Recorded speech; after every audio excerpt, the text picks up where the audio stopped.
show that we have high level of foreign currency reserves. What I believe, however, has been questioned is how we have gotten these high level of reserves and the attendant cost of maintaining the level of reserves.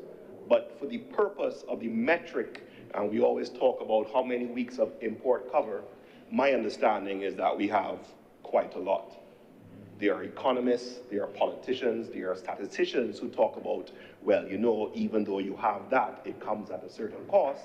And I believe those who are able to speak on it can elucidate that point further. From my perspective, though, Mr. President, foreign currency, and we understand the purpose of the bill to facilitate the government's international business objectives, I think foreign currency in Barbados and the concept of exchange control has always been one of those topics which, not sexy, but essential to our stability. And it is a tedious consideration for foreign currency and exchange control, especially, as Senator Malu would indicate, for the purposes of purchases, where you have to bring the money in, you register, so that when you get the money out, you're able to get it out because you have the control of what's coming. That sometimes takes a while and causes hiccups. But we see the benefit in this tedious exercise by seeing how we're unable to avoid the pitfalls that we see currently being encountered by our neighbors in the Caribbean.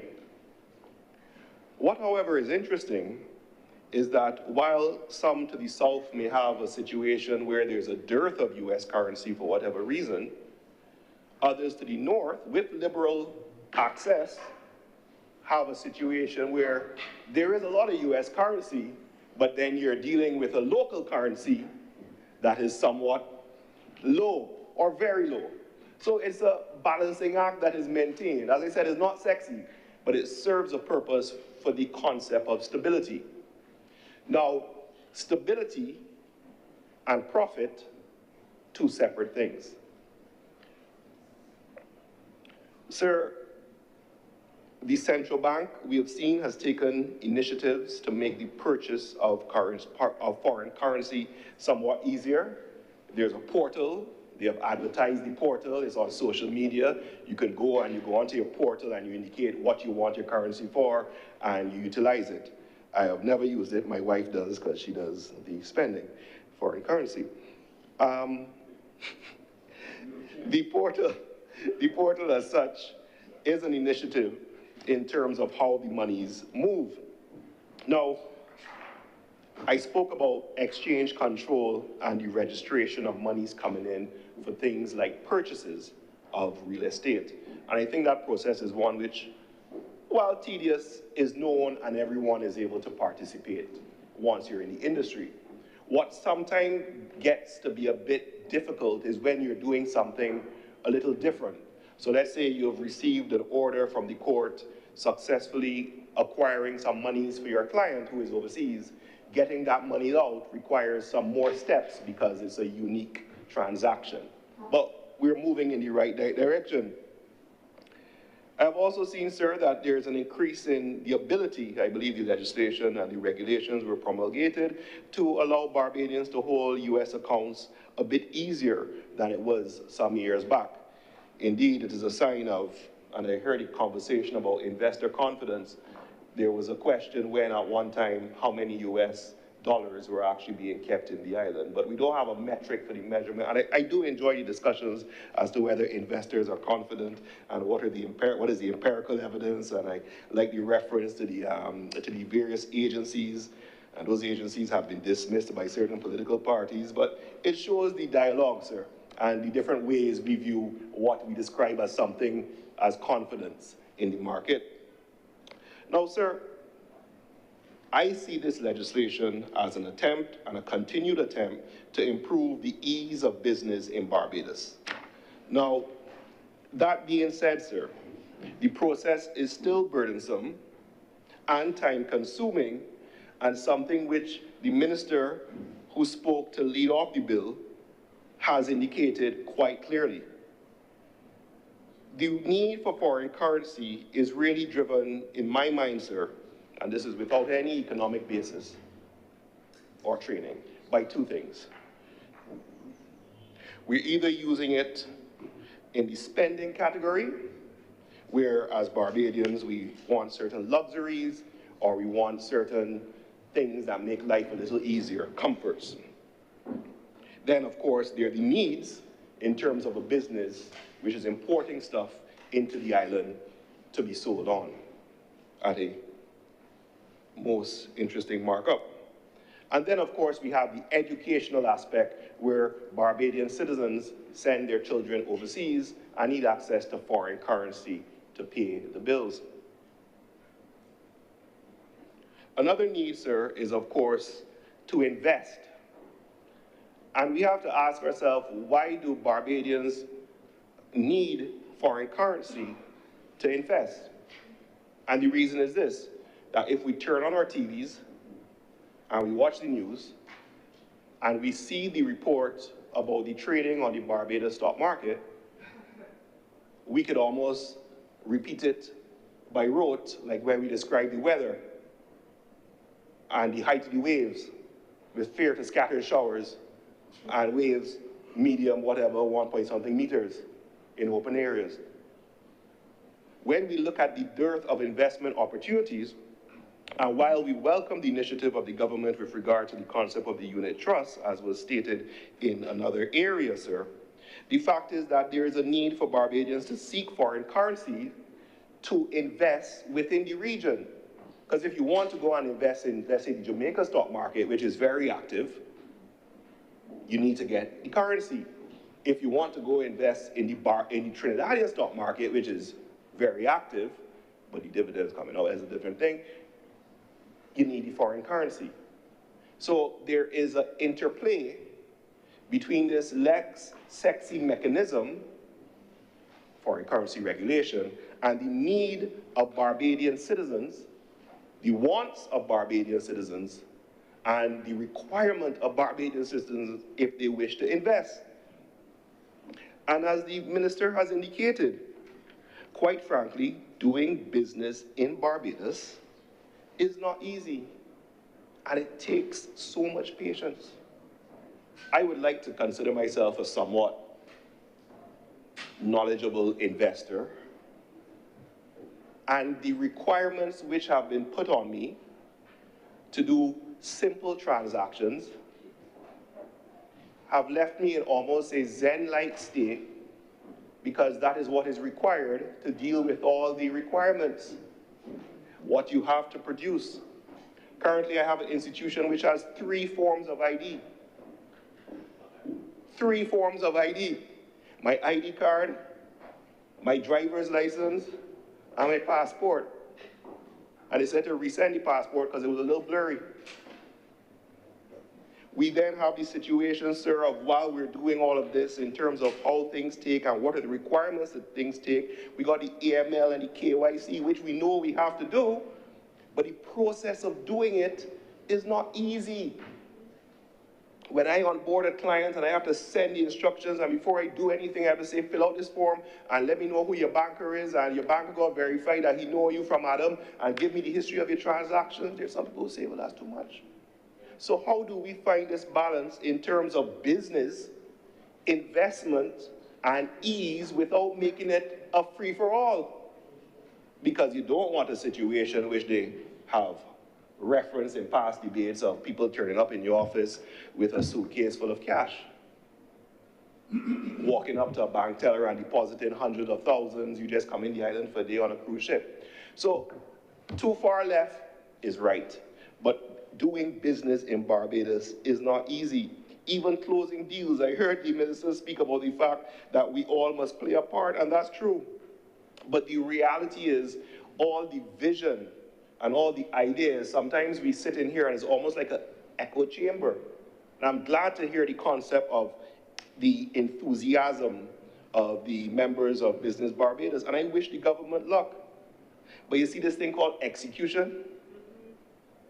You see this thing about execution of what is to be done? is a whole different ballgame. And when you're doing something new, you're going to get resistance because it's changed.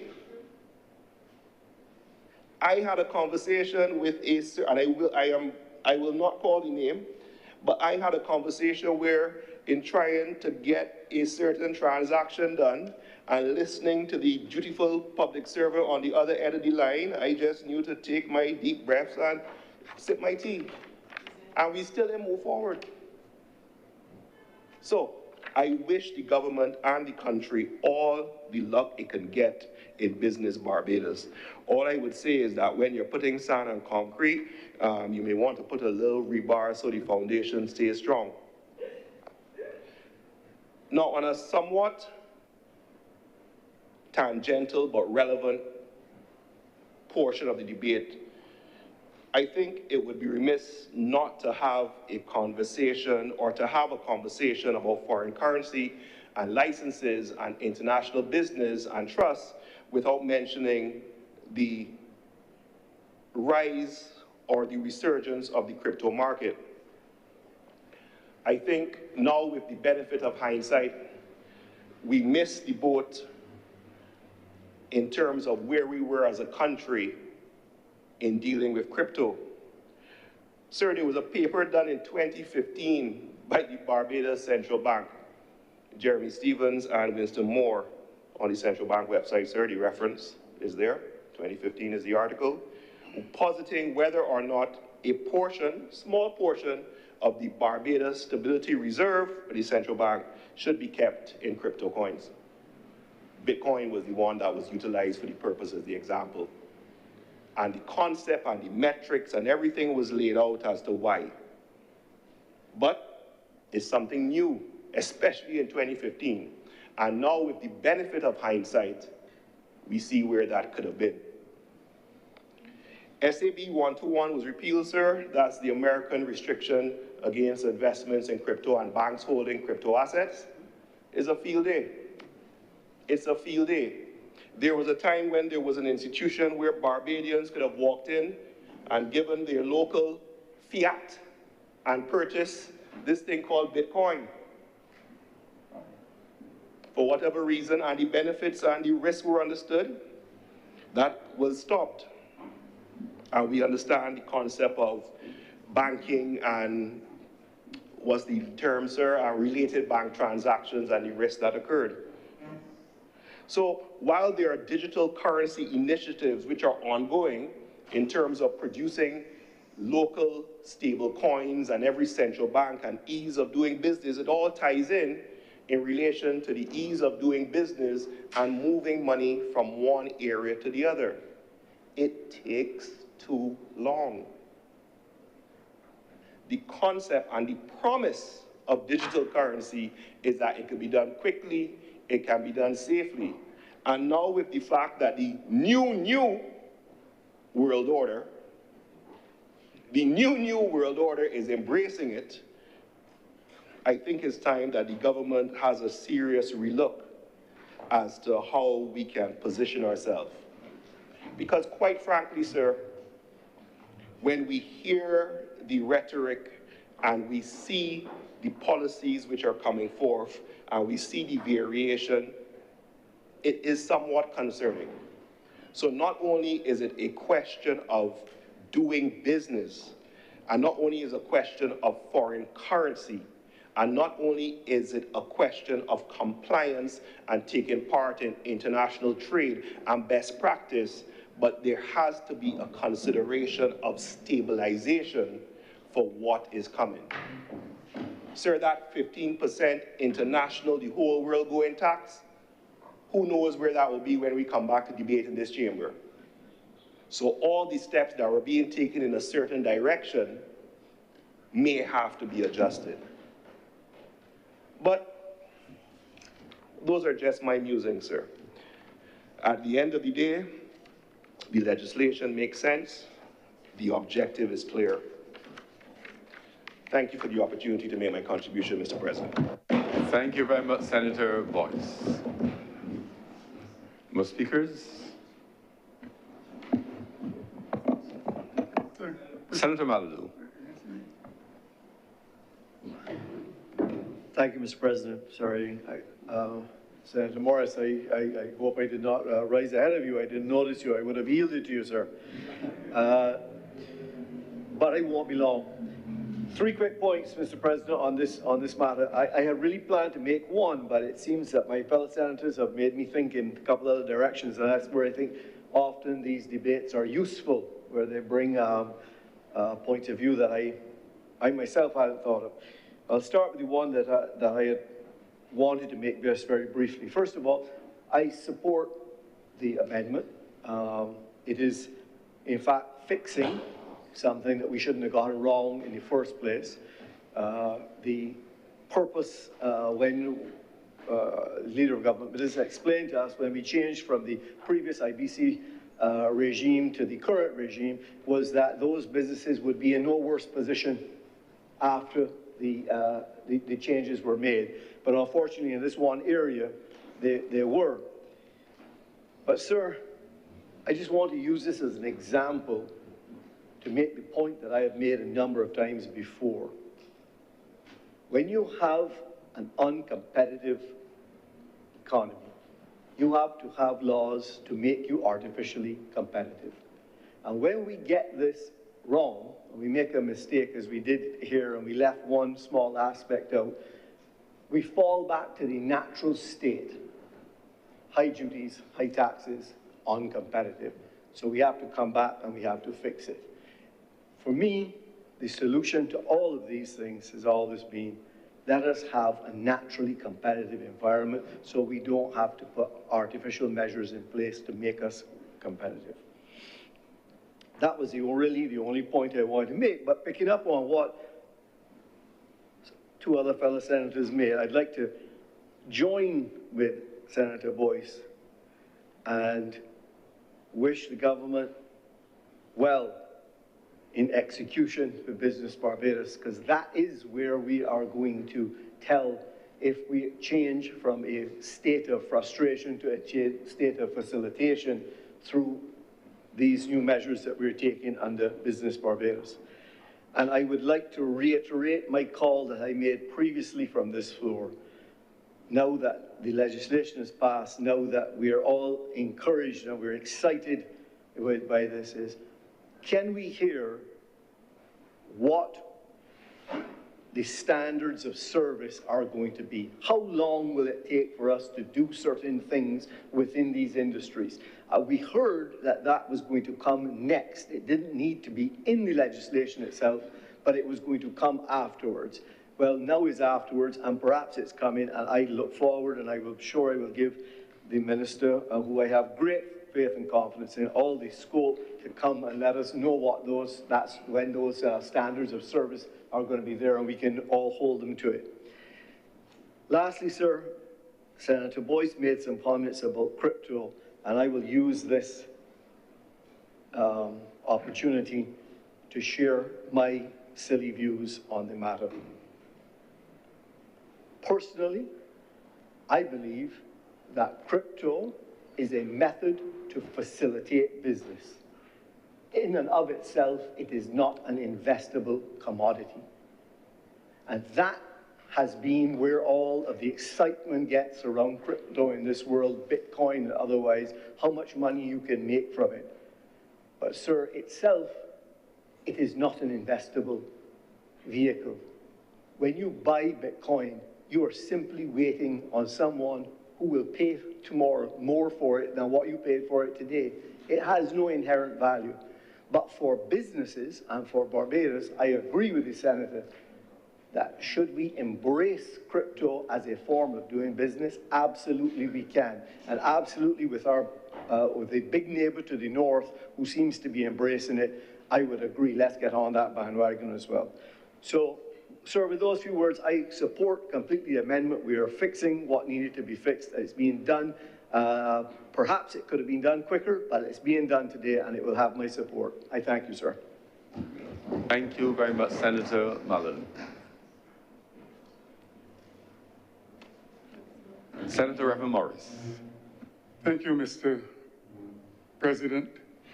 I too would not be very long on this issue, but I just want to raise a few points. First of all, I would like to lend my support to this particular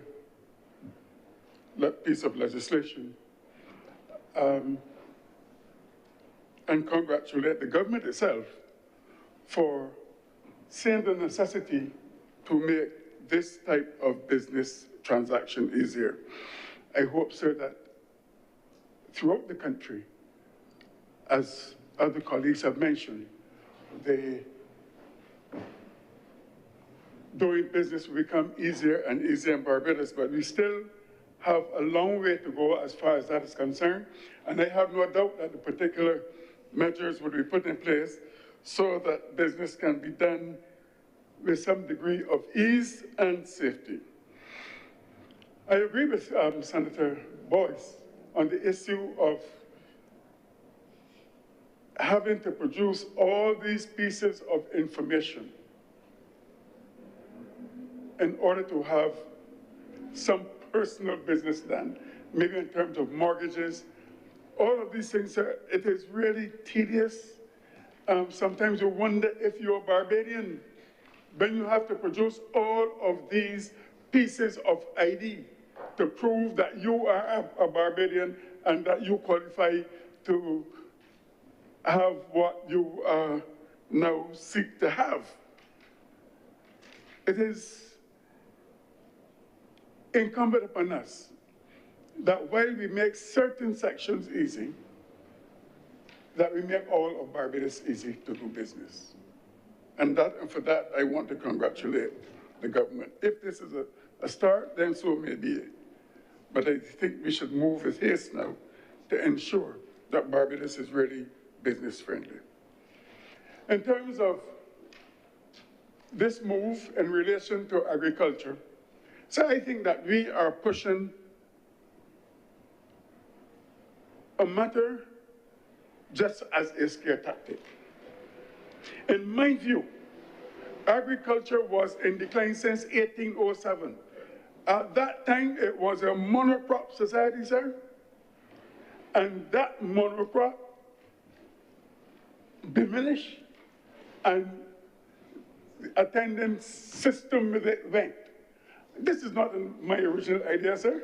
This is done by J.L. Ragatz, Joseph L. Ragatz, and all them since they're back, and Eric Williams. So it was in decline then, and in my view, it never recovered. Why?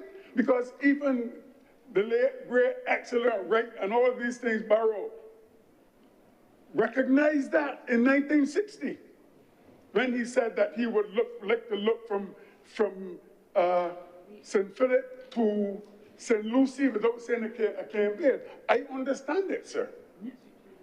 Because given the way the sugar was performing, he knew that he had to diversify, and the diversification was also very tenuous. Why? Because of the land in Barbados. What did you want the government to do, including the Democratic Labour Party government? What did you want them to do? Cut up the land into peasantries as was done in Haiti? Because when you do that, then your economy becomes very soft. Peasant farming and peasant agriculture will not suffice a country.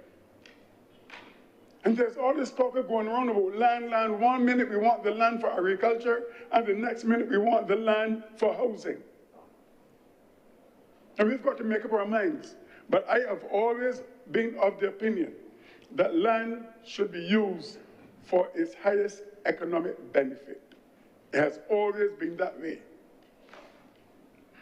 It is okay to talk about agriculture, sir, but in the larger countries, agriculture is subsidized by the governments. Can the government of Barbados agree to subsidize agriculture to the extent of other countries? The last thing I want to speak on, sir, is this whole matter, because it comes up in here every time there's some attempt to improve either doing business or to improve the economy of Barbados. It comes up in here about debt. May I inform the authorities, sir, or those who, the protagonists of this view, that Up to 2018, the economy of Barbados was small in comparison to what it is now. The economy is larger. The question that we should be asking, can we manage our debt? The evidence suggests so far that we are managing that debt. And I believe that these statements that are made in here should not go unchallenged. That is the debt part of it. But there's another issue that was just raised, that the government has made a shift to international borrowing, but put that into context, sir. Put that into context or what some people refer to as exigence. Put it into exigence, sir. There was a shift to international borrowing because the Democratic Labour Party had brought this country to its knees.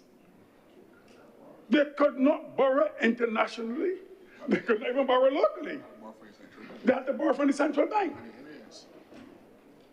and the national insurance scheme. These are the places they borrowed from. So don't come and tell me today. Huh? Huh? Don't come and tell me today that we are borrowed about the borrow from the international market as opposed to the local market. At that time, sir, the government could not borrow from the international market because of the downgrades. It would have been too expensive, and nobody was going to lend the government the money. So when we talk about these things, talk about the context. And right now, we are getting loans from the IMF at 2%, lower than you will get it from banks, sir. And these are the things that were omitted.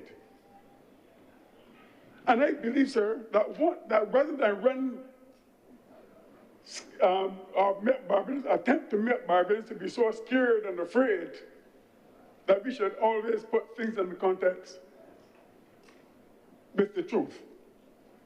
With the truth. And I hope someday that we in this chamber will be able to debate truth. Truth!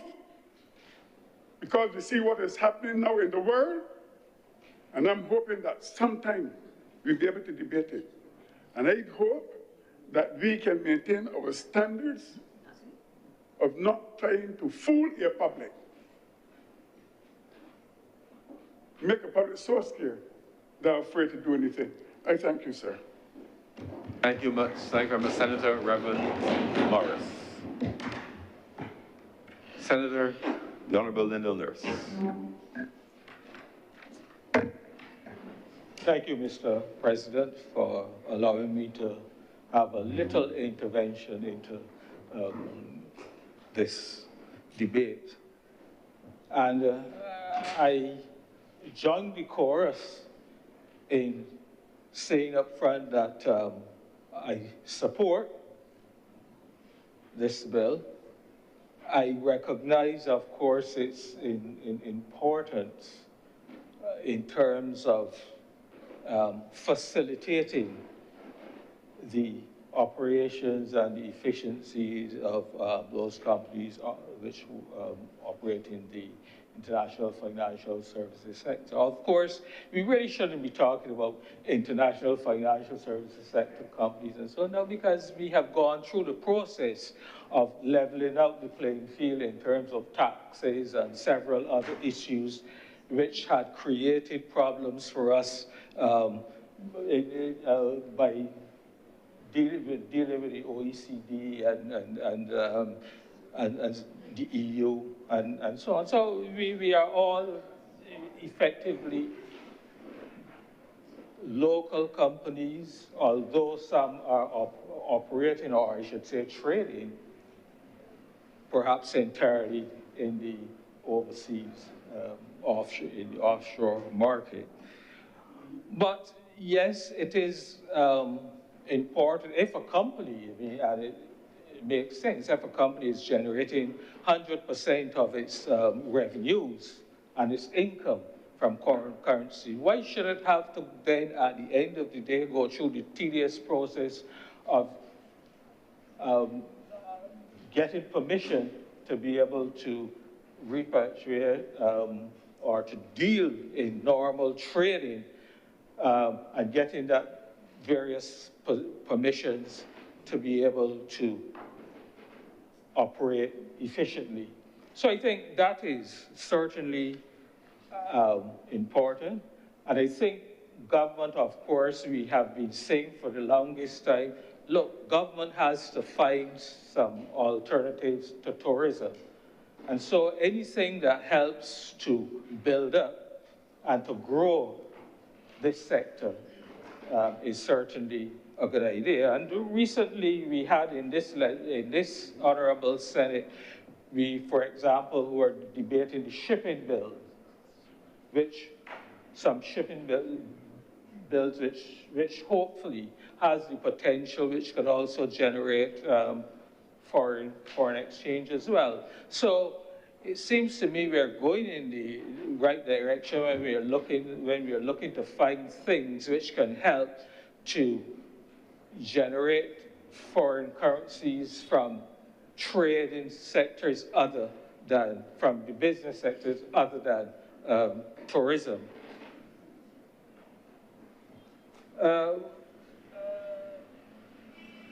One of the things I would like to see, and I believe it was mentioned by Senator Sir Boyce, deals with really the ordinary citizen wanting to go and wanting to get hold of, you know, from foreign currency for travel and so on. I, for example, got caught in the system pretty recently, probably about a month or two ago, where you wanted to travel. And as usual, I went to the bank and to get some foreign currency. And they said, but have you made an application through the portal? And at that time, to be honest, Mr. President, I really wasn't familiar that this system had now come in. What I'm saying is, I think that we have been boasting for quite a while now that, you know, our level of foreign exchange is at such that it does not create any issues in terms of being able to service our foreign debt and so on.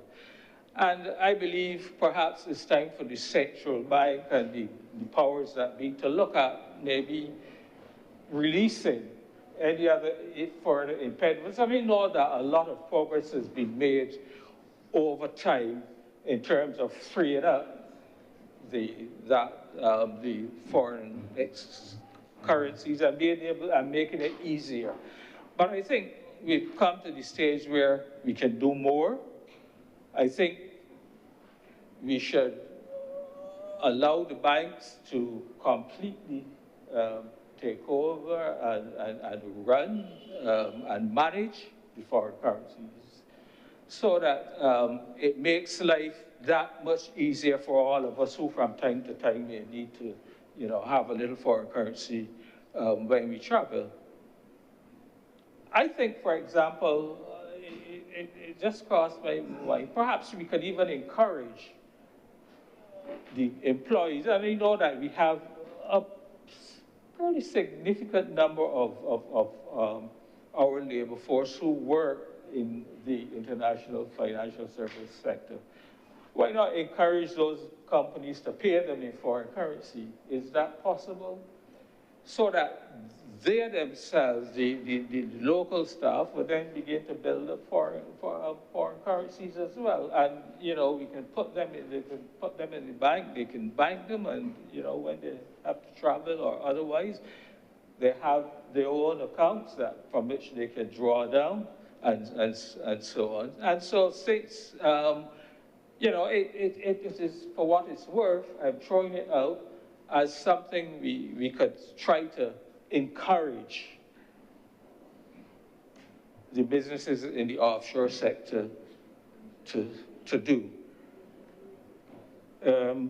The other thing I would like to see, and I believe I raised this in a previous debate, Mr. President, is that I would like to see, I think the time has come for the removal of the 2.5% foreign exchange fee. It was introduced, I know, at a time when there was some pressure on the foreign reserves, and therefore it was necessary. But I think that over the last few years, we have all been boasting year after year of the level of foreign exchange that we possess, and therefore it does not seem to be any longer an issue in terms of creating problems when we have to do our debt repayments and so on. And so I feel it could be a little ease. Perhaps it's something, again, that government, as they are now in the process of preparing the annual estimates of revenue and expenditure, and of course, subsequent to that, we will have the budget, that the finance, Minister of Finance, Prime Minister could consider as some little ease. Certainly, we have heard that the government is making surpluses, so there are things that could be some little give back at this time. I just want also to comment on, and I was overseas last week, but while traveling, I was sort of listening to some debates, and I heard some discussion about dollarization and so on. And I think that while it's something that is worth having a discussion about, I would just like to caution and to caution us all that, certainly in my opinion, I believe the peg of $2 to $1 US for all of the years that we have been operating on our own has served us well and in good stead. And I would just like to say, for what it's worth, I hope there wouldn't seek for any time any tampering with that situation. I know former Prime Minister Erskine Sandiford, he had some big fights, for example, with the IMF in terms of maintaining that parity. And while we may talk about dollarization and so on, even if we go that route, I hope that that parity will always be maintained, because of it has, in my opinion, it has served us in good stead, and I think it can continue to do so for a long time, because we have been able to manage or to counterbalance the issues that could arise in terms of devaluation, and so we have been able to counterbalance by certain various fiscal measures which we have introduced over time. And so, for what it's worth, again, I just throw that out. So, Mr. President, I support this bill, and I hope to see that this initiative to try to increase the efficiency in operations in this sector will bear fruit, and that we will see this sector beginning to recover and to grow over time. And with those few words, Mr. President, I am obliged. Thank you very much, Senator. The Honorable Lyndall Nurse. The speakers, please. No more? Senator Cummings, please wrap up. Thank you very much, Mr. President. And of course, I start by expressing appreciation to all of the honorable senators who have spoken. Senator Walters, in his response, obviously also, like everyone else, supported the objectives of the bill, supported the objectives of business facilitation.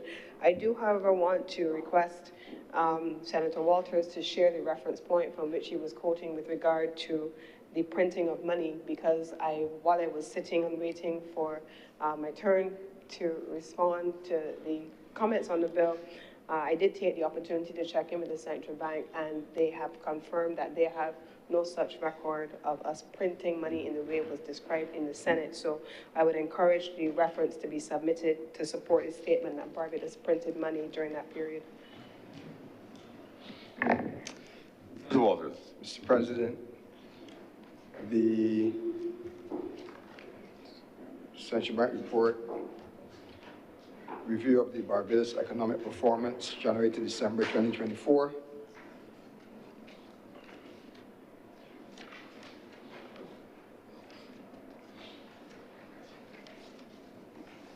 And I go to page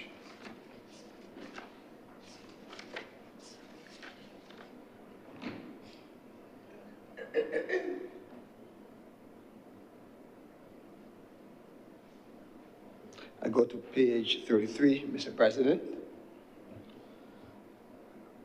Under the heading bonds, central bank, bonds and central bank, 2018-2019, 414.4 million, 2019-2020, 414.4 million, 2020 to 2021, 414.4 million, 2021 to 2022, 444.4 million, an increase of 30 million. 2022 to 2023, 626.8 million, and that maintained to December 2023. December 2024, 612 million. So between 2018, 2019, and the end of December 2024, we've moved from 414.4 million to $612 million. And that the bonds that the central bank would have purchased from the government.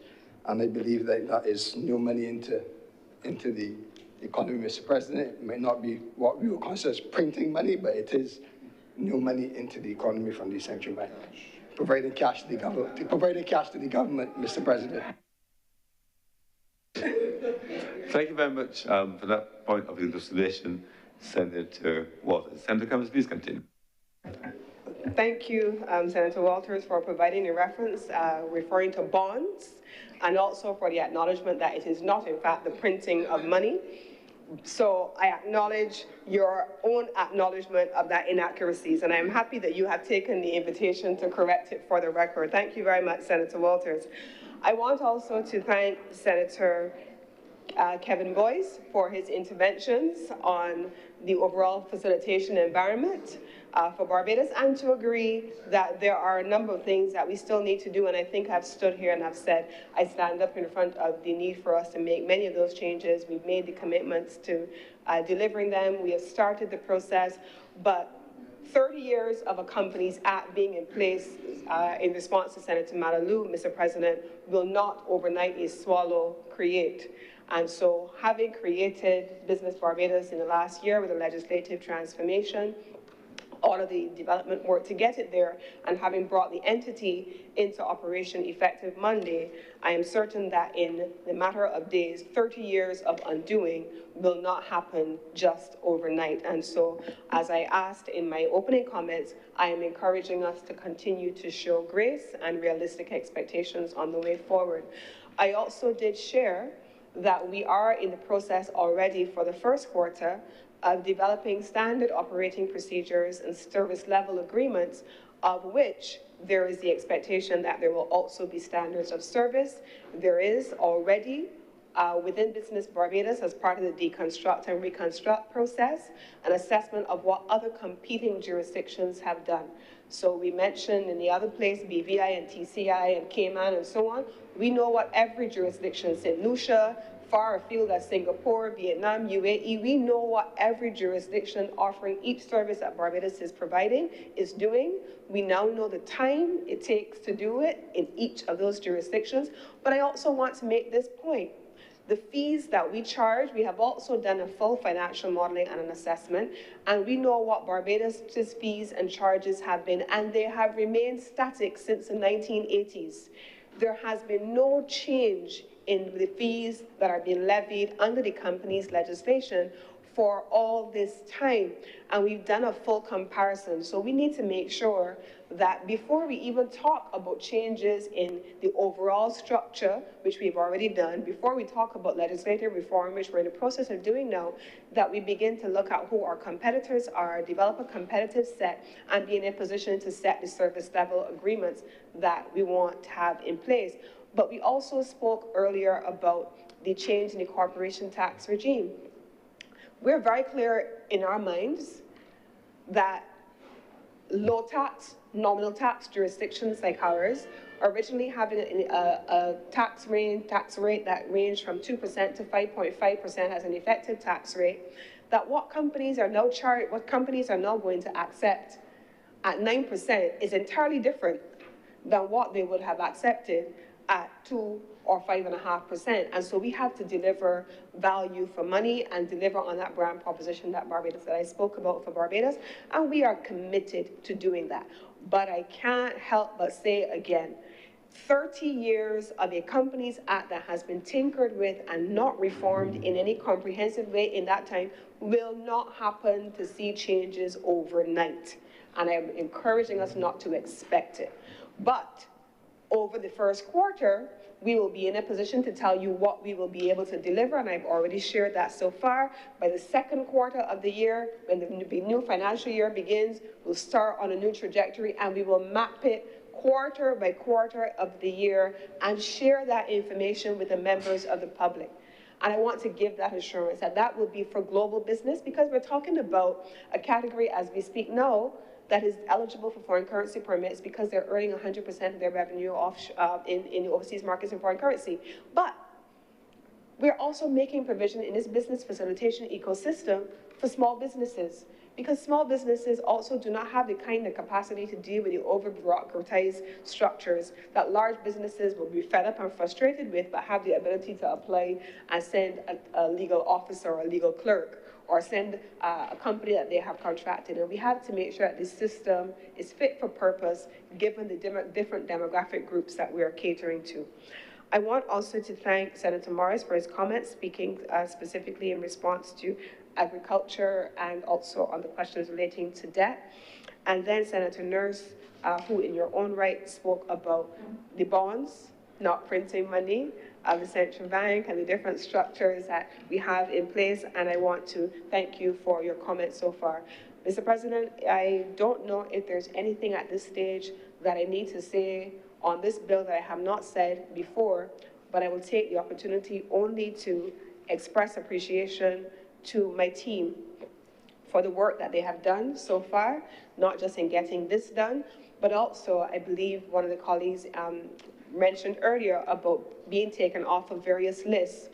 We have now completed our very first year of peer review under the Forum for Harmful Taxation, as well as the Global Forum, and Barbados has performed well in both instances. And I want to recognize the International Business Unit of my ministry, led by the Director of International Business, Ms. Sanjean Watkins-Diang, and her team for their continued contribution. Sometimes, and I've always said this in any of the things that I do, you see us as the ministers standing. We are guiding, we're directing, we're pushing, we're inspiring, we're sometimes quarreling, making sure that things get done. But the weeds, the actual detailed technical stuff is being done by persons who you rarely ever see. And I want to take the opportunity to stand here and recognize the work of the International Business Unit, as well as the team on the business side that was formerly KIPO, led by the former registrar of KIPO companies, Ms. Tamisha Rochester, and her team. I want to take the time to recognize both of them as outstanding public servants. And so, Mr. President, with those few words, I beg to move that this bill now be read a second time. The question is that this bill be read a second time. Will those honourable senators in favour please say aye? Aye. Those against please say no. I think the ayes have it. This bill is read a second time. Revert. Mr. President, motions relating to the business or sittings of the Senate are moved by a minister recommitted. Senator Cummings. Mr. President, in the absence of our Deputy President, I beg to move the appointment of an acting Deputy President for the remainder of today's sitting, and I move to nominate Senator the Honorable Linda Nurse.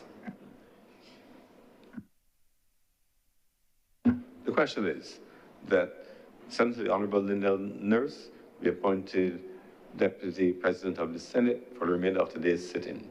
Will those honorable senators in favor please say aye? Aye. Those against please say no. Methinks the ayes have it.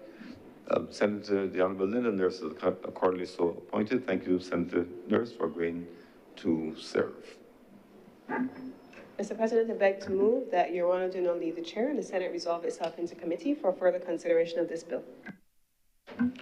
The question is that I do not leave the chair and the Honorable the Senate resolve itself in the committee for further consideration of this bill. Will those honorable senators in favor please say aye? Aye. Those against please say no. Methinks the ayes have it.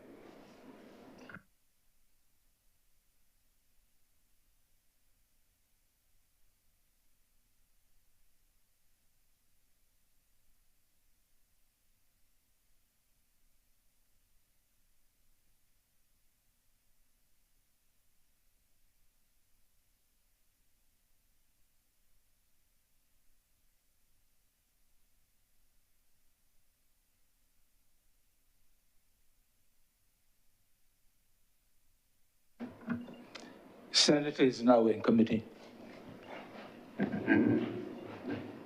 Permission, sir, to call the clauses in parts. Permission granted. Part 1, clauses 1 to 2. Mr. Chair, I beg to move that Part 1, clauses 1 and 2 do not stand part. The question is that Part 1, clauses 1 and 2 do now stand part. Will all those honorable senators in favor please say aye? Aye. Those against please say no. Methinks the ayes have it. Part 2, clauses 3 to 8. Mr. Chairman, I beg to move that Part 2, clauses 3 through 8 do not stand part. The question is that Part 2, clauses 3 to 8 do now stand part. Will all those honorable senators in favor please say aye? Aye. Those against please say no. Methinks the ayes have it. Part 3, clauses 9 through 16. Mr. Chairman, I beg to move that Part 3, clauses 9 through 16 do now stand part. The question is that Part 3, clauses 9 to 16 do now stand part. Will all those honorable senators in favor please say aye? Aye. Those against please say no. Methinks the ayes have it. First schedule. Mr. Chairman, I beg to move that the first schedule be the first schedule to the bill. The question is that the first schedule be the first schedule to the bill. Will all those honorable senators in favor please say aye? Those against, please say no. Methinks the ayes have it. Second schedule. Mr. Chairman, I beg to move that the second schedule be the second schedule to the bill. The question is that the second schedule be the second schedule to the bill. Will all those honorable senators in favor please say aye? Aye. Those against, please say no. Methinks the ayes have it. Mr. Chairman, I beg to move that you do not report to His Honor the President the passing of one bill in committee. The question is that I do not report to His Honor the President the passing of one bill in committee. Will all those honorable senators in favor please say aye? Aye. Those against, please say no. Methinks the ayes have it.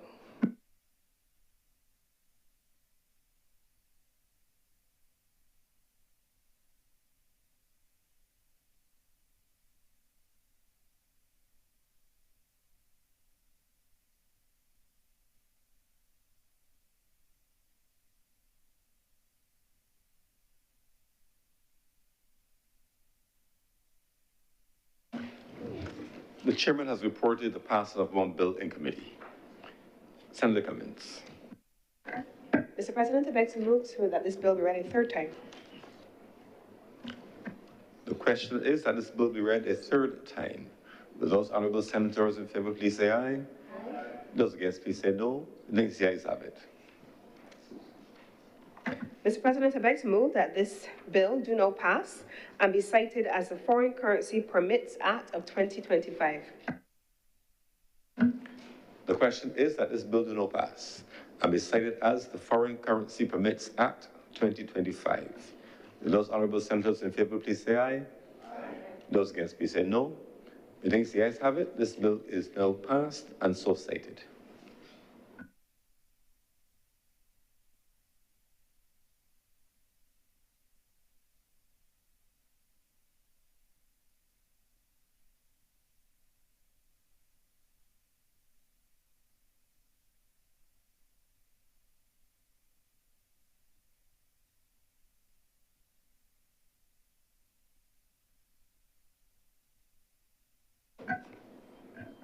Order number 7, in the name of the Leader of the Senate, to move the passing of a resolution to approve, in accordance with Section 5 of the Crown Lands Vesting and Disposal Act, Cap 225, the vesting in a National Housing Corporation of a parcel of land, the property of the state, situate at Searles in the parish of Christchurch in the island for housing development.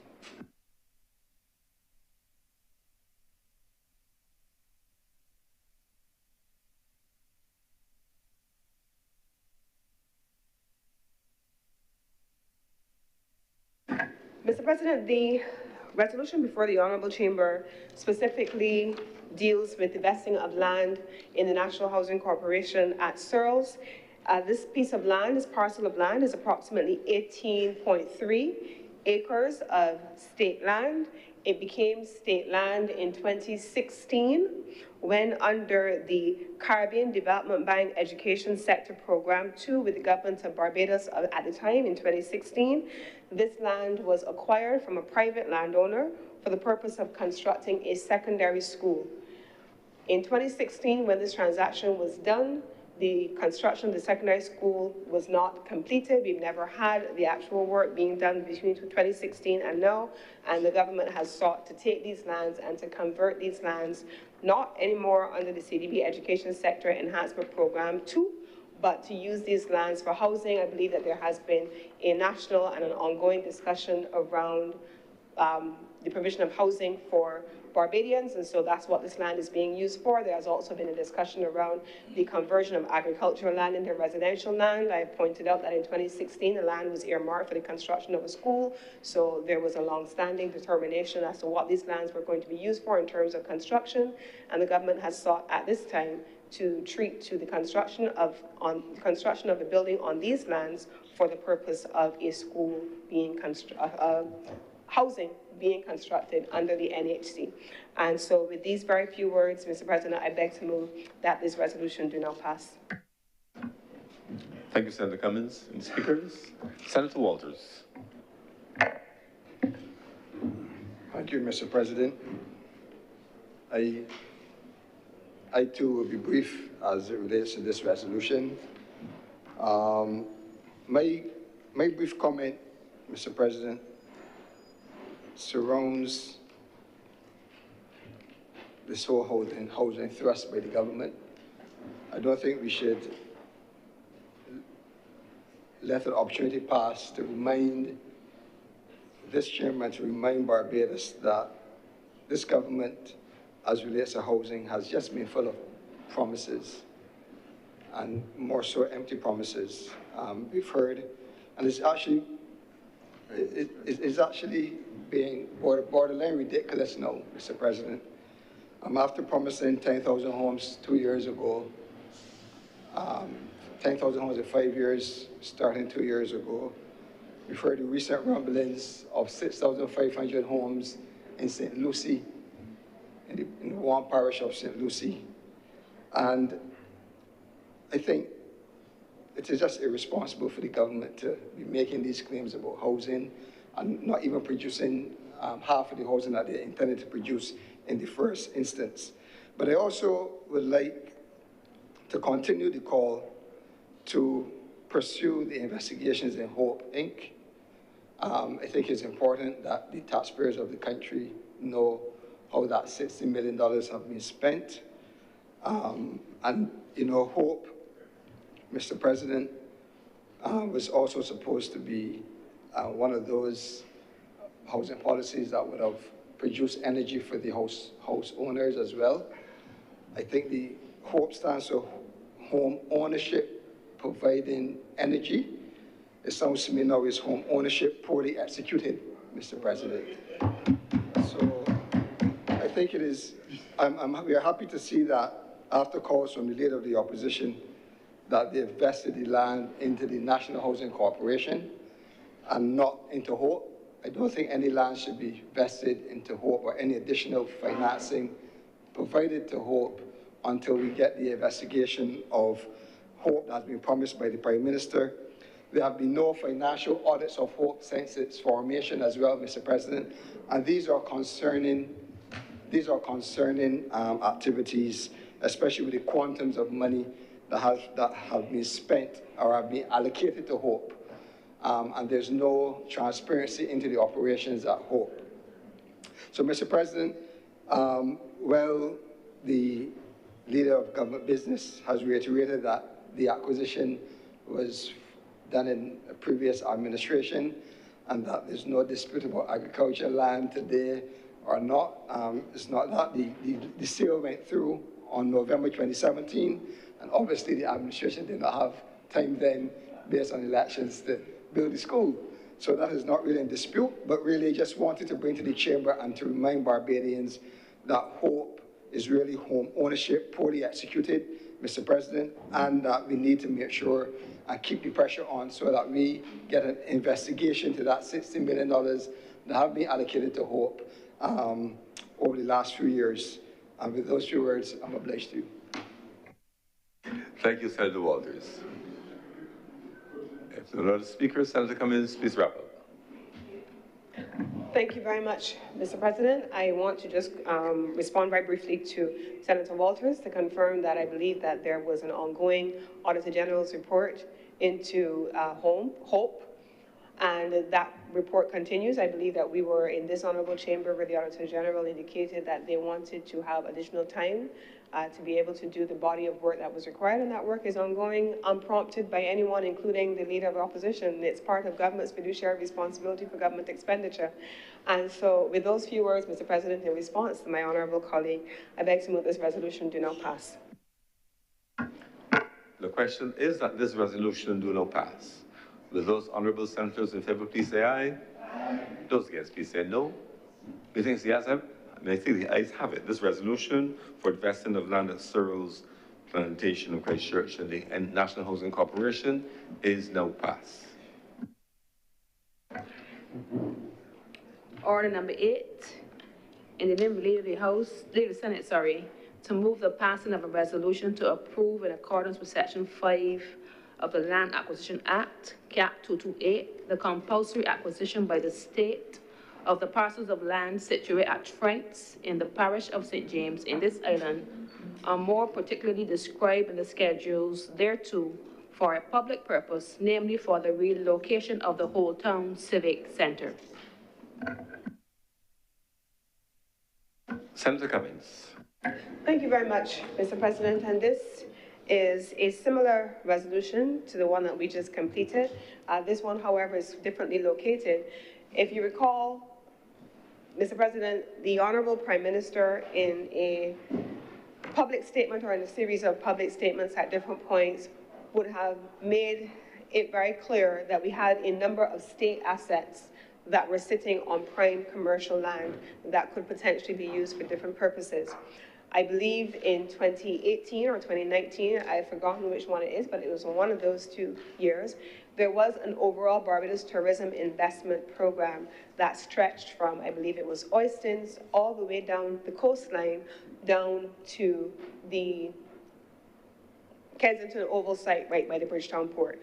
And there were proposals at the time for there to be a replenishment of the assets that sit on the coastline to be able to refresh those infrastructure assets, to be able to have investment in those infrastructure assets also sitting on the coast, and as part of that process, to recite government assets off of the coast because they were not being used effectively in terms of the value of the real estate inland, coastal, not on the coast, inland, rather than keeping them on coastal areas which could be used for other purposes that were more investment oriented.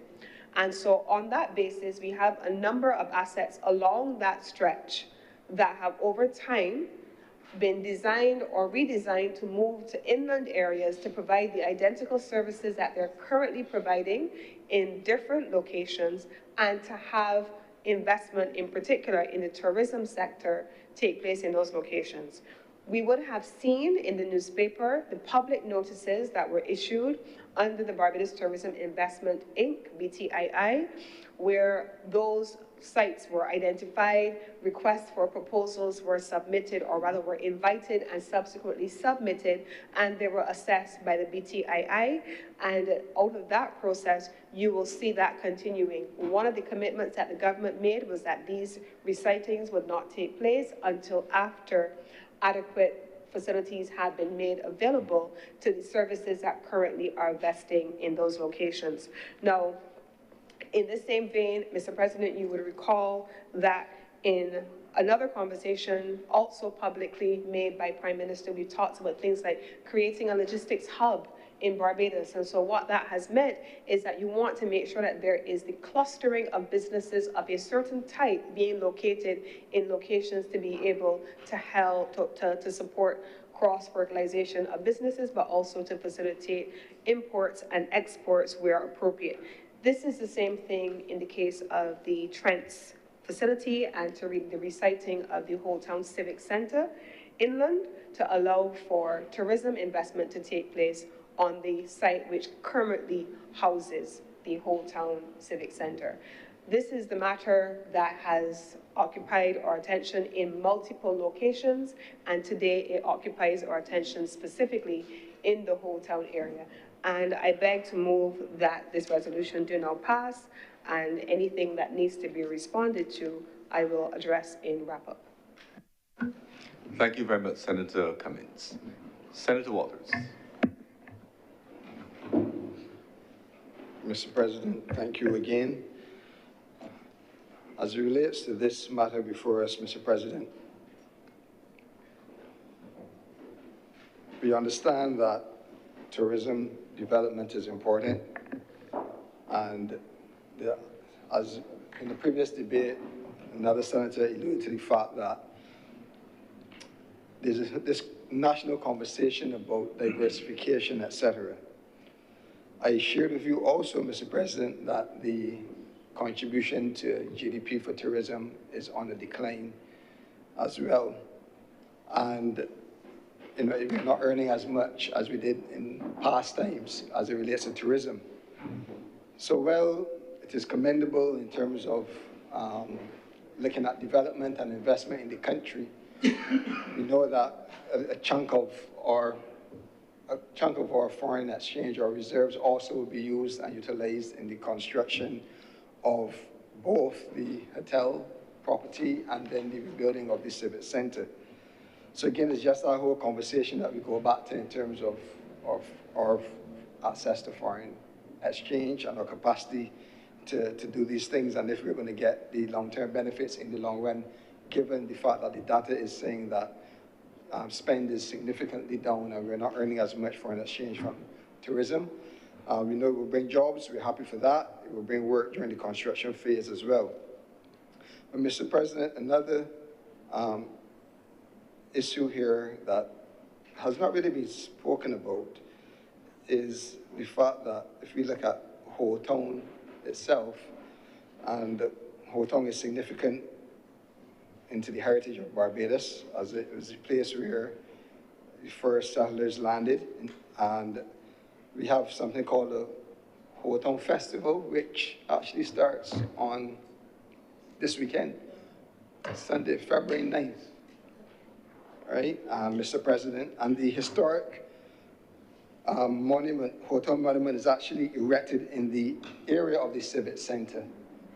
So is that going to be demolished when the construction for the hotel for the hotel is started, Mr. President. But again, hotel is very important to us.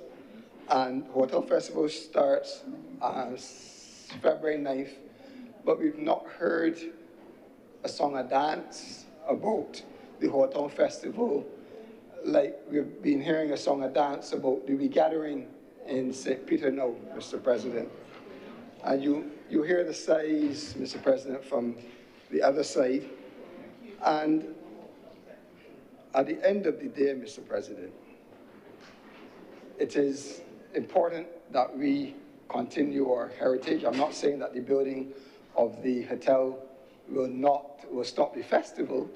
The government has not said if they will relocate the monument and rebuild a new monument when the new construction has commenced. But, Mr. President, it is something that, as a country, we've grown accustomed to in terms of the celebration and the accolades that go when we do that week of activities in Ho'otung. Mr. President, as I said, it just, when I was looking at this whole conversation over the last couple of weeks, and then I saw popped up that the festival is there, and then all that is being thrown at Barbadians at this time is a regathering concept. And a regathering concept that we have so much different hands in, so much different monies being spent on behalf of taxpayers' money is being spent. You don't know if it's a National Cultural Foundation initiative, if it's a Barbados Tourism Management Inc. initiative, and we don't even know what the budget is for the spend.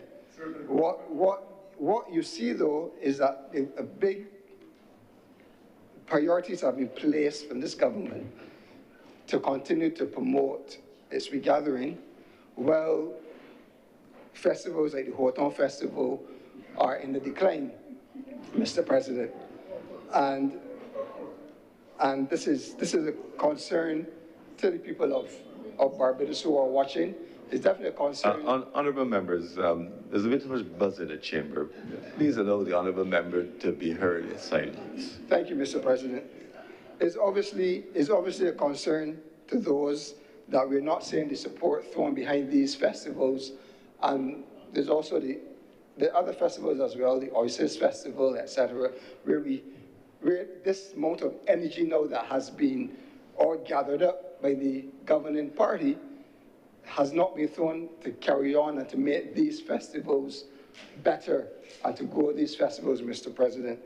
And we see hundreds of thousands of dollars being thrown behind regathering in these regathering activities in St. Lucie alone, Mr. President, where you have seen large structures in terms of infrastructure for sound, music, etc. And we are leaving out these traditional heritage things that we came along celebrating, Mr. President, and that should not be pushed aside. So, Mr. President, well, the plan to relocate and redo a civic center and to have more additional parking, as was said in the other place, and to replace with tourism product, I think that we have to still hold on to some of those things that we cherished.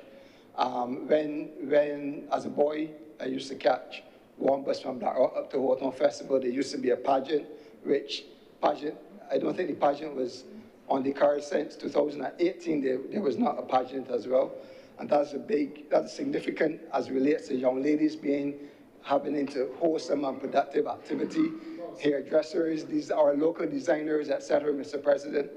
So as much as we speak about what's happening at the Civic Center itself, we look at the impact that this may have at Ho'otung, and some things are happening even in a couple of days at Ho'otung, Mr. President. As we come to the acquisition itself and the relocation of the Civic Center, Mr. President, we think we need more transparency in the transaction, Mr. President. We do not know who buyer of the property is or who the government intends to sell the property to. We do not know the value of the sale as well, if it is at fair market value, etc. We have a real estate giant in here by Senator Malalu. But we do not know then, even with the compulsory acquisition that is occurring at Trent, what is the value of land that has been offered to the current owner, Mr. President. And I think it's also important to call for payments for land acquisitions to be done timely. Mr. President, we're not sure. We know that there was a recent land acquisition a few years ago done on behalf of a private developer, and we're not sure what is the state in terms of the payment of that and the value that was being offered then to that property owner, Mr. President. Mr. President, some other issues were raised by normal persons that commute the area. Persons were complaining about access to the beach, as with all of these type of legislations, etc., in terms of being able to access our beaches easily. On that stretch, Mr. President, there are only a few areas that you can really access the beach in an easy and stress-free way, because the properties are so close and congested that there's no opportunity for you to get in. And then obviously you see some level of privatization where even when you get access, you are streamlined into a specific space, Mr. President. So these are real concerns that must be considered when we discuss these type of arrangements. We also talk about, I heard mention that policing the whole town area, moving the police out could have implications for policing as well. And the availability of police is in a town center, Mr. President. There's commercial activity that you're moving outside, that you're moving outside of the area as well. So all these are consideration for the activity that would normally occur given the environs of the civic center and the amount of persons going there as well. So businesses in Hotown could well see a fall off in business activity as well, because persons might no longer even come that route to access the new location of the civic center. And so they might come on the highway as opposed to coming up the Coast Road, coming down Hoarders Hill, etc., to move on to Hotown. So it could have some implications on business, because obviously government offices attract significant amounts of business every day. So we cannot ignore the implications, Mr. President, of the foot traffic that will be removed from the economic activity in the area. So, Mr. President, as I said before, I reiterated that while we're looking for investment into new opportunities, the investment comes at a cost to Barbados. We are going to build these facilities, and we're going to use foreign exchange, as we know. So it's not that we're against development, but it is just a reality. And the income that is generating from the tourist product now, as it relates to visitors and their spend, is on the decline. So we have to measure and manage these transitions closely. Could something else be done with the civic center to bring different level of economic activity that is needed in the country? Those are considerations that could be discussed for future acquisitions. As you say, they're targeting, the government is targeting the coastline. So we know that Oistins will be another consideration at some point, if not already. There's a nice center there as well, right, with a window to the sea. It's a beautiful, beautiful, beautiful sight from that location or from that car park over to Miami Beach, Mr. President. So with those few words, Mr. President, I just continue to caution the government that while they seek investment, there are other considerations of a social nature, and in this case of a heritage nature, that should be considered as we move to develop the country. And with those few words, I'm obliged to you. Thank you very much, Senator Walters. Senator Kevin Boyce. Thank you, Mr. President. I join in the debate noting that I'm holding us, I don't think I'm that strong, holding us from lunch, sir. But continuing the debate in the nature of the concept of what is value, I was listening to the leader of government business, what is value, what is investment, what is effective use. At first blush, sir, I think it makes what you call commercial sense. I believe Senator Morris earlier stated the best value, the best use of land is what you get the most money for, I believe, if I could paraphrase. But, you know, within everything, there's an element of the rub. You see, sir, we definitely want the investment, and we definitely need the investment. Taking a different tone from our colleague who just spoke, I believe that we need to be very clear with regard to the safeguards for these projects. The same way we can go forth and say we are doing this and we are looking for investors, let's make public the safeguards. And these are some ideas I have. Maybe they're captured already, and I'm sure they will be responded to. First thing, I think we need to go beyond public access as we currently conceptualize it. I think in 2025, public access should no longer be a track at the side of a development which is accessible to all, including those who are disabled, to access the water. That's number one. And I've seen that done, and I believe that Town and Country is usually very vigilant in building it in. But it's more than that, sir. I would like the public access model that we see in the Hilton incorporated into these developments. And here's why. There are some institutions, whatever their business model, which excludes the public from interacting. Now, if it is that we are giving up, I wouldn't say crown jewels because they're not going anywhere and they're not being effectively utilized, we're saying. But if we're saying that these are such beautiful areas which have such opportunity, could it be that we're building an access to locals and Barbadians in terms of how they are utilized in the future?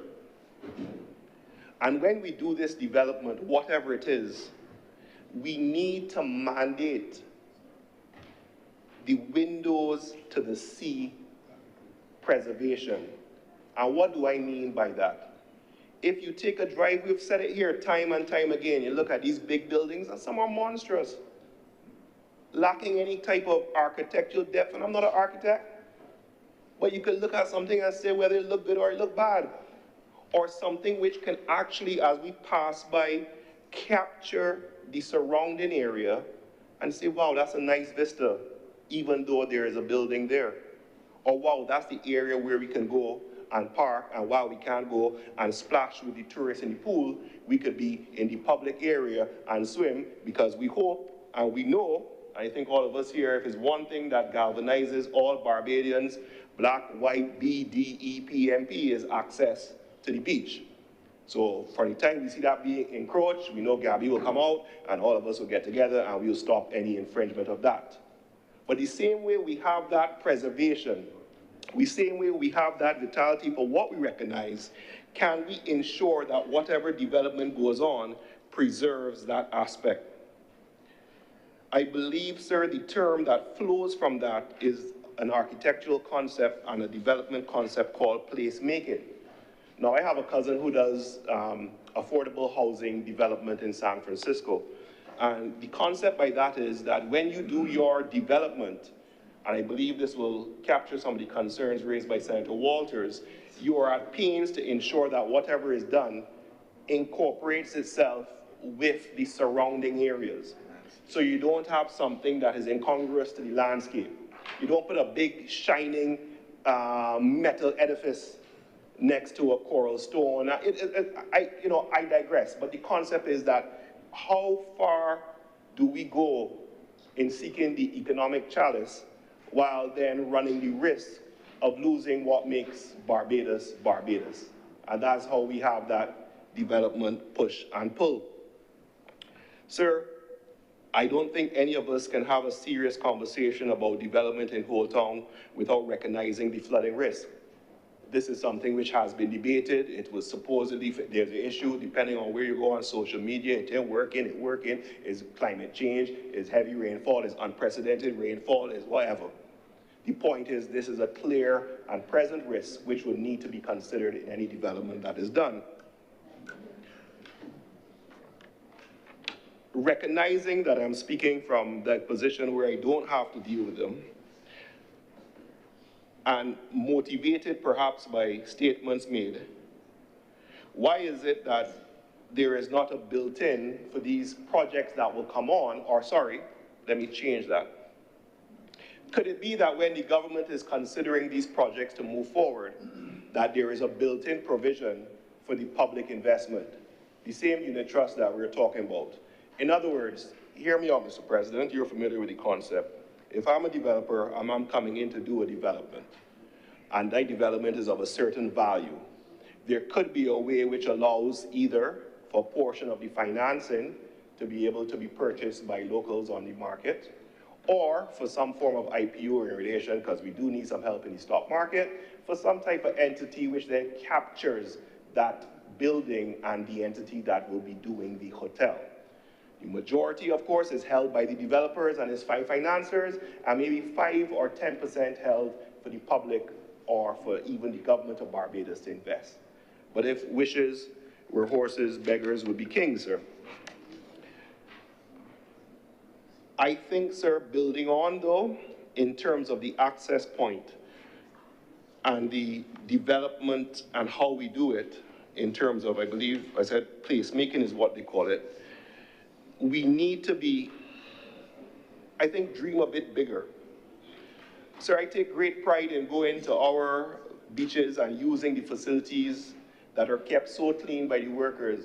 When I bring guests from other islands, they're amazed that when you go into a bathroom on the beach in Barbados, the bathroom clean. You don't see that other places, and the bathroom's free. Other places you have to pay. So we have these lovely facilities which workers work very hard. I think the NCC, you will hear them, you know, very loudly expressing whatever is going on, but they keep the place clean. So the question is, when I say developmental of these areas, whichever hotel or development comes, let's ensure that the beach facilities are conditioned precedent for doing that. You get to build your big fancy hotel, you get to make all your money, but you see this half acre or this acre here? That is what you're doing for the citizens of Barbados. You're going to be doing the beach facilities, you're going to be doing a play park, you're going to be doing access. It doesn't cost much, and the Town and Country Department already does it for certain type of developments. I believe they try it in Jamaica to some extent, but these things have issues.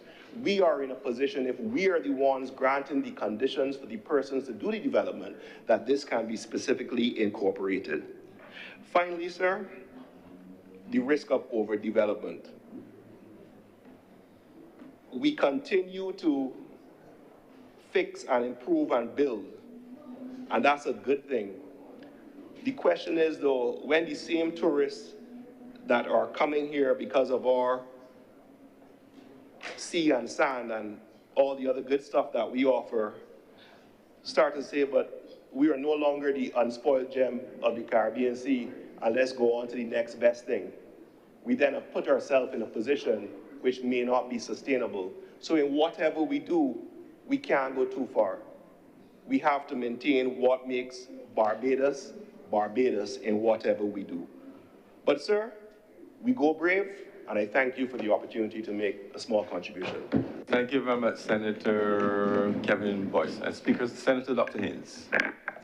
Thank you for recognizing me, Mr. President. As a resident and a business owner in the Whole Town area, it would be amiss of me not to lend my voice to the debate on this resolution. Usually when we see resolutions coming through this mechanism, we're acquiring privately owned lands for public use. In this situation, it appears that we are making a case to take public lands out of public use for a private purpose, and that therefore is what is creating the need for this land acquisition in Trents. I listened very keenly to the contributions in the other place, trying to get some clarity on it, and I ended up going down a rabbit hole. I want to thank the Department of History of the University of the West Indies for their support in my mission to get some clarity on the history of the whole town area. Every speaker so far has made reference to the value of Whole Town as a heritage site. And this year marks 400 years since the first English landing occurred. First and Second Streets, which we all know, were actually the first and second streets in Barbados. Barbados's first fort was established, called the Whole Fort, in 1630. This year would mark 395 years of uninterrupted public use for law enforcement and for the preservation of law and order. The site has value beyond what can be extracted economically, and that is what I want to focus on today.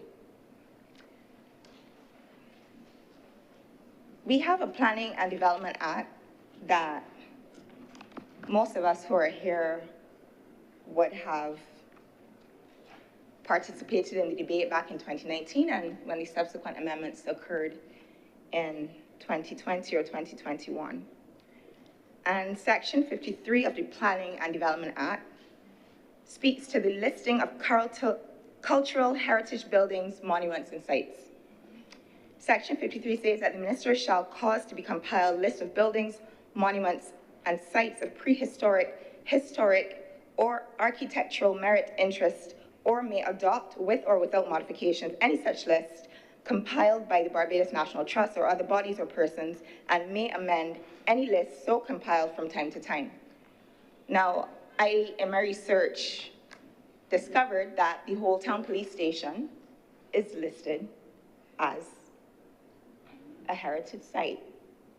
It's listed as a heritage site, sir, because the entryway to the police station is a part of the rebuilt fort, because there was a massive hurricane in 1780 that demolished the 1630 fort. It was rebuilt in 1780, and in 1993, when another government decided to bulldoze the remains of the original fort to put the Civic Center as it now exists, one thing remained, and that was that the entryway was the entryway of the 1780 fort. So here it is a listed heritage site. Further to that, it is a listed archaeological site. So my friends at the Department of History sent me a copy of which I've made a document of the house. They have a copy already. The Journal of the Barbados Museum and Historical Society. This edition dates back to 2002. It is the 48th edition. And it makes reference to the fact that prior to the demolition of what was left of the ruins of the original fort, the Barbados Museum sought to invite an archaeologist to do some exploration of the site before everything got erased. His name was Dr. Peter Druitt. He came in 1990 to do the exploration prior to that build-out. A surface collection, and I'm quoting, the document's already a document of the house, a surface collection of artifacts indicated that there was activity in the surrounding area during the 11th to 12th centuries AD, and that there was continuous occupation of the site from the 17th century onward. So further to what I told you about the police station, the site itself, which the Civic Center is currently located on, has been listed by us, by our government, as an archaeological site. So there are certain obligations that go along with having these special listings. So Section 34 of our Planning and Development Act tells us that no person shall execute any works for the demolition, alteration of a listed building, monument, or site, except minor works, which should not materially affect its character, whether or not such works would ordinarily constitute development or permitted development under this act without applying for and receiving planning permission. I suppose that they have. And then it goes on, subsection 2 of section 54, it says the board shall consult with the Barbados National Trust and such other bodies or persons having special knowledge of the buildings, monuments, and sites of prehistoric, historic, or architectural merit or interest as may be specified by the direction of the minister. So consultation should have occurred with the National Trust or other interest groups or other people who might have a special knowledge of the history of the area. I can't tell you if that consultation has happened because until it came to the other place a couple weeks ago, I didn't really know much about this. Further, obligations, section 56. Every owner and occupier of a listed building, monument, or site is responsible for the conservation, rehabilitation of that building, monument, or site. The board shall, as far as practicable, assist the owners and occupiers of listed buildings, monuments, and sites in procuring financial and technical assistance for the purposes of the conservation, rehabilitation of such monuments, buildings, and sites. So, my struggle with this, and I'm a team player, but I have struggled with this and I just feel like I haven't gotten answers. I was actually told to sit this one out by somebody else. No one here, but my conscience wouldn't let me stay in my seat. We have spoken a lot about heritage. We're actively building out at Newton Burial Ground. We have done some works at Golden Square so that people could better understand the story of what happened there. Right now, there's a simple obelisk standing in commemoration of the landing. I think that we could do more to tell the story of this site, not just of English settlement, but the story of the Amerindian community who were here before all of us, our indigenous population who were decimated. I understand that there's tremendous economic value for any beachfront in Old Town, but can we save some of it for us? Even if we don't keep the police station there, my personal view is that this should always be publicly accessible land. Ideally, I would love to see a green space. I would love to see some kind of creativity go into what could be designed to go there so people can enjoy and get a better understanding of the history. We've heard the cases being made about traffic congestion in the area. I don't know how having a 9-story hotel on one side of the canal and a 7-story hotel on the other side of the canal are going to alleviate traffic congestion. It's already a mess, let's be honest. We haven't heard about environmental impact. We know that the West Coast is not sewered. When we're adding additional hotel rooms, how is this going to affect the coast? And in terms of beach access, other than Bats Rock and Folkestone, I can't tell you a facility where I can park, have a sea bath, turn around and shower, pack my bags, and leave comfortably. Everywhere else along the West Coast, because coastal development in Barbados, particularly on the West Coast, since the 1950s, has allowed wealthy, usually foreign developers to come and build wall to wall to wall to wall to wall. We have no view, and if you want to get on the beach, we are squeezing between a couple of walls. I love Gibbs Beach, but I am always wary about wringing an ankle when I have to go onto Gibbs Beach. And we know what the practice has been for decades. I cannot sit here and be a part of something where I feel like we're allowing it, we're perpetuating the problem. So like Senator Boyce would have said, we need to be very, very clear on what the guardrails are for these developers. Tourism is notoriously extractive, we know that. We heard about job creation, but then still we heard the workers' union overwhelmingly telling us their challenges with regards to the treatment of hotel workers.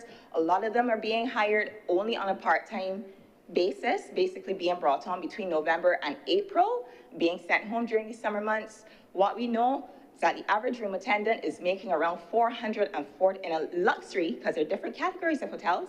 Luxury is the highest paid. They're taking home $447 a week, I think. So when we talk about job creation, we also need to think about the quality of jobs that we're creating. What I would like to see personally in this new Barbados, in this new republic, let's start having a conversation about Barbadian ownership. How do we get a piece of the pie? How do we get to participate? I noticed when we did the medicinal cannabis industry, we did a nice little carve out where we said, if you have deep pockets and you're not from here, we want to make sure that you partner with a Barbadian. So we made a carve out so that 30% ownership had to be Barbadian. We don't hear that kind of conversation for tourism. So these very, very wealthy, usually non-national people, God bless them, they've done a lot, created jobs, all that stuff, but at the end of the day, it has to be done in a way that's sustainable, in a way that's inclusive, in a way that honors our history and our heritage. And I'm not getting enough information because I'm a part of the government and I don't know myself. I heard a conversation this weekend and I was told it was a done deal. I was saying, well, it hasn't been passed in the House yet, so I don't know. So I kind of went off script with some of my notes, but I think I've made my point. Mr. President, I'm obliged. Thank you very much, Senator Dr. Haynes. Member Speakers, Senator Mr. Miller. Thank you, Mr. President. Mr. President, it's on days like this that we will miss Dr. Carl Watson. Mr. President, I stand 100% behind what Senator Haynes has just said in her contribution. Sir, we've had a tourism development policy that allows developers to knock down hotels and build villas, two family houses. So we take out hundreds of rooms and replace them with two villas.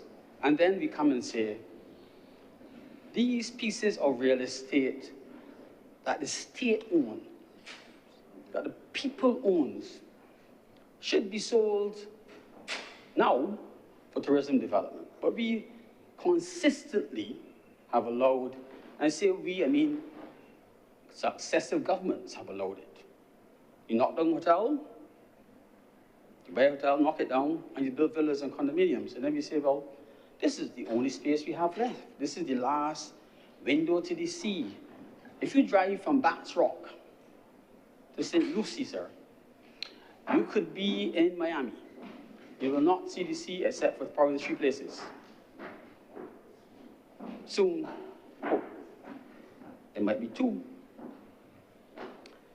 Sir, the people of this country should not feel that they cannot access the beach on the West Coast because it's unaffordable.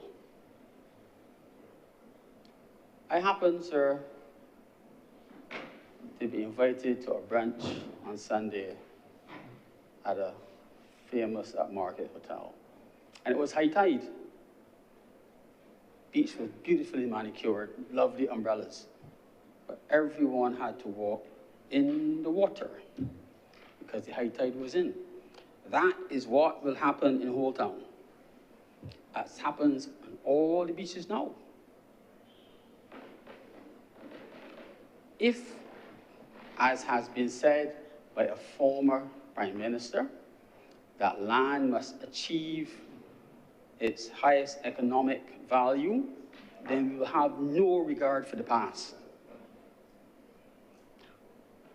Old Town was the first settlement. The actual site that the landing occurred, we're now being told, is going to be used for tourism development. I have no idea what details are. But what will be dug up? What will be dumped? What will be buried? What will become of it? I do not believe, sir, that the people of this country should only be allowed to walk in the water at high tide. I think there have to be places, spots among the sites where the real estate is exceptionally expensive, that we can go and lie on the dry sand without fear of being told, these umbrellas are down to the high tide mark because we're allowed to do it and you can't be here. Hurricane Beryl was a great leveler. It redefined, to a large extent, the high tide mark. I have not seen the evidence that those in charge have relooked at high tide marks, because once the sand disappeared, it meant that the rules about where a high tide mark began should have been enforced, but that's a different matter. But there will always be ebbs and flows of the sand, and beaches will come and beaches will go. But we, the people who are here, have to have access to the beaches. There is no reason, sir, when somebody collapses on a beach, the ambulance attendant should have to scramble with a trolley through a little narrow path to get them into the ambulance. Yes, with technology, you'll get drones and everything else that will bring medical aid. But I think, sir, that access to the beach should not just be defined by a 6 or 8 foot path. Particularly, sir, when we recently debated and passed in this House a bill, an extensive bill, sir, that expanded on part of our Constitution. Sir, when we do these developments, and our Prime Minister has been overseas relatively recently, sir, as a champion, once again, of climate change, and a champion of green development. Sir, but when we do these developments, will there be measures taken, sir, to make sure that our coral reefs, or what is left of them, will be preserved? And what impact will it have on the coral reefs? What impact will it have on our fish populations? What impact will it have on our sea turtles? Will turtles still nest on the beaches when the light is there? Sir, there should be some places in Barbados where one can walk or drive and see the sea. You should not only have to go to the East Coast, sir, to see the sea from the road. Sir, if I had a vote today that meant something, I would vote nay. Because I believe, sir, that some things are worthwhile keeping. I thank you, sir. Thank you very much, Senator Maynard. Senator Reverend Morris. Thank you, Mr. President. I too will join this discussion. And as a student of history myself, sir, I would want to express my support for some of the sentiments expressed. I have said it, I don't know if I said it in here, but this problem we are facing with the West Coast has been,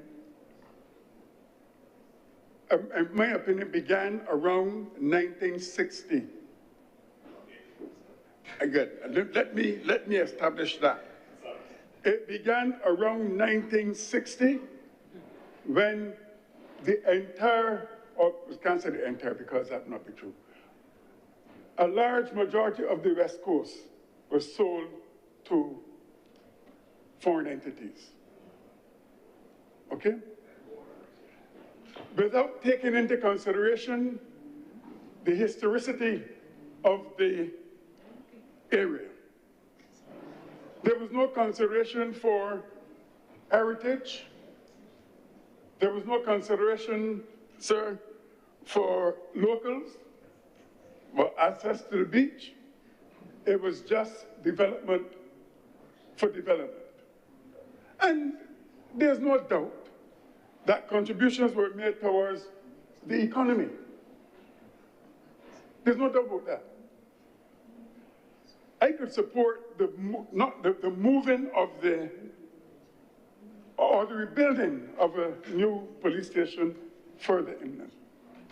Because Old Town itself, those of us who have to come from St. Peter, and Black Mesa in particular, would know that Old Town can get very, very congested. I have no problem with that. But I have a problem, sir, when it comes to our heritage. I believe, sir, in heritage. I believe in monuments, I believe in statues, because these all tell a story. It tells a story about who we were, who we are, and who we will be. And what has me concerned, sir, it is okay to talk about the monument in Old Town and other monuments, but I too was opposed to the removal of Nelson. I was opposed to it. But we have people walking up and down this country talking about Barbados and we need this and we need the next. I believe that such people, sir, could take a lime in Traverse Way or walk up and down Traverse Boulevard. Traverse Way or Prescott Boulevard. That's what they need to do. But we are disrupting the history of this country when we try to distort it. And I'm opposed to all of that. I know why I did history, sir, apart from theology. Because the first time I went to Bridgetown, I was a little boy. And let me say so that even when I started to go to school in Bridgetown, I did not even know where to go. The first time I went to Bridgetown, I saw this man standing on this pedestal. And I asked my grandmother, what is that? And she told me about Nelson. And what she told me generated an interest in history. And that is why I did it. That is why I did some of the archaeology with Dr. Watson, Carl Watson. May he rest in peace. But we must not choose which statues and which emblem must go and which ones must stay. Which leads me on, sir, to another fact. That if you travel from Oistins to right up to Half Moon Fort, St. Lucie, ask yourself, how many open areas are there to the sea? Compare how many were there before and how many there are now. And if you get past 3, sir, then we have plenty. And we're talking about from Oistins right up to Half Moon Fort, St. Lucie. Yes, we have a heritage to protect. But it also refers to the land, because I'm hearing some double talk. I am hearing that we must pay people for the land that has been acquired. But yet we want to take up the land owned by Colonel Drax without the requisite acquisition, because that's what is being spread in this country as well. Either we'll do it fairly or don't do it at all. But don't do it at all. I remember someone left here and went up in England, went down in Dorset and told them, come up, we want your land. Right. Come out, we want your land. But it's that kind of behavior, sir. It's that kind of attitude that will also characterize us. We don't do that. You put a case. But to go up in a man's backyard and argue, come out, come out, come out. We want your land. Okay, sir? We have to decide in this country if we are going to deal with things and deal with them fairly and squarely. Because there are a number of commentators who, in my opinion, do not know the history of the situation, and they want to make their comments. Put up everything that is black, tear down everything that is white. No, sir. We want a united society, a society that is there for all. All. Whether you're blue, black, pink, yellow, whether you're anything, it's for all. That is why now, sir, I now touch the point of regathering. Because it is amazing, or virtually amusing, to hear a call for the retention of a monument in Holtown. And Holtown Festival was started, I think it was 1975 or 76. Retention of a monument and a festival, no problem with that. I agree with that, sir. But yet you're going to speak with Doubletown about regathering. And I believe that if the greatest symbol now in Barbados and in the Caribbean and in the world. Senator Reverend Morris. Yes, sir. You cannot, according to our rules, accuse any honorable member of speaking with a double tongue. You will need to withdraw that and continue. Please withdraw. Sir, I withdraw your request, but I didn't accuse. I said I'm hearing persons speak with double tongues. I withdraw, sir. I withdraw, sir. The context and the reference to the content may be mistakenly believed to have referenced comments made during the course of the debate today. So for the utmost of caution, you should withdraw. Withdraw, sir. And yes. Withdraw. But let me talk about, as I said, I have no problem with festivals, because that is part of our story. And one of the things about memory, sir, and storytelling is that it allows us to be truthful. It allows us, as I said, to say who we are, who we were, what we are, and who we become. But it also gives us storytelling. It also gives us, as I'm sure Senator Dr. Rogers will tell you, that spirit of forgiveness, as spoken by, or written by, I think it's Desmond Tutu. That whole concept of forgiveness. It allows us to cast away all of those psychological scars that we may be having. So that is why these things are important to me. But now, when we talk about regathering, sir, they cannot tell me or praise the Holtown Festival and not also look at regathering. Look at what is happening in this world. If there is one time that a concept like regathering is most important, is now. What are Barbadians saying? We're saying to everyone, come, come, no matter who you are. Not only Barbadians are we calling, we hope that Barbadians will come and celebrate with us. Come and learn, come and be part of our economy. Come and see where you can invest. Come. Why? Because I believe in following Jesus. Not too much being a Christian, but I believe in following Jesus.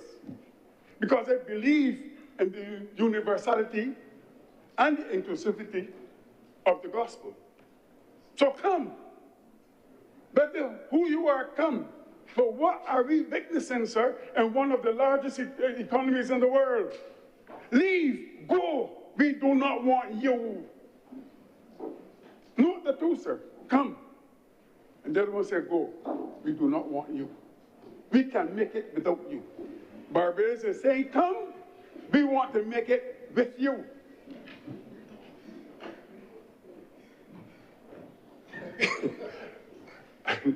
And that should be a caution to all of us. A caution to all of us.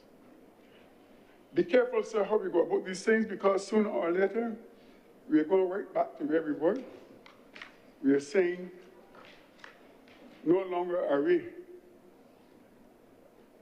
qualified for a position based on our ability, qualification, qualifications and everything, competence to do it, but on who or what we are.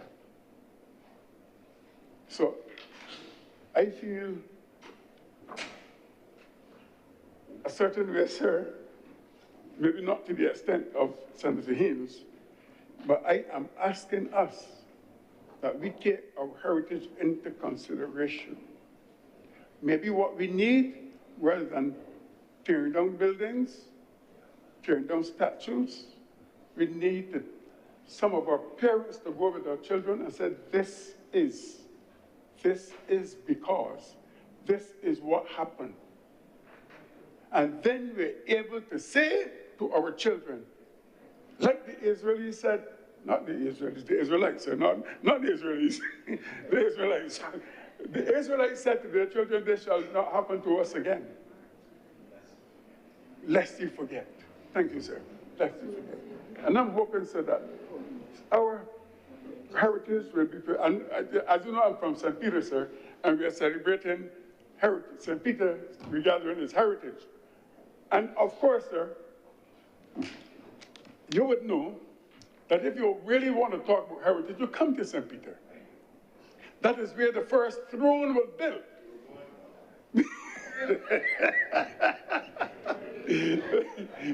Sir, you were good. That is where the first throne was built for King Cuffy.